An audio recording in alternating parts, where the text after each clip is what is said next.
All right, figure out solutions here. My suggestion would be to solve for y. So the first thing we'll do is move x to the other side, and we get 3y equals negative x plus 6. Then we'll divide everything by 3,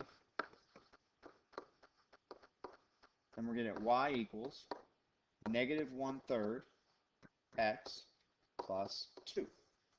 So this is the equation we are going to use to figure out the solutions.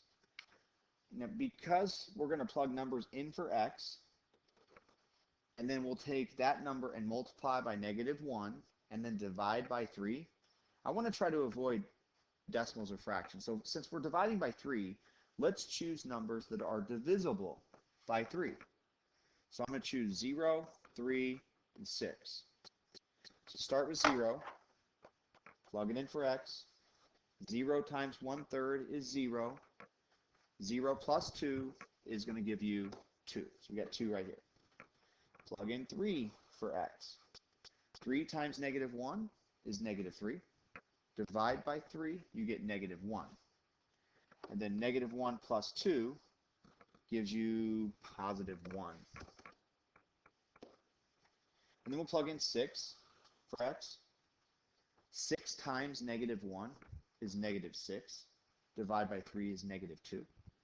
Then you'll take negative 2 plus 2, which is 0.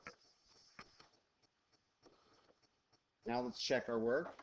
Go from 0 to 3, you're adding 3. Go from 3 to 6, you're adding 3. Look at the y's. Go from 2 to 1, you're subtracting 1. 1 to 0, you're subtracting 1. And now we're going to divide across to check to see if we're getting the same answer as it looks like our indicated slope is negative 1/3. We'll take negative 1 divided by 3, negative 1 divided by 3. You are getting negative 1/3 right here. So we know we're correct. Now, from here, let's figure out maybe some other ordered pairs. I'm going to continue increasing the x by 3, and the y is going to decrease by 1. So you'll have 9, negative 1. You'll have 12, negative 2. You'll have 15, negative 3. Those should all work if you plug them in. And then we can go backwards. We can decrease the x by 3, so that would be negative 3 here.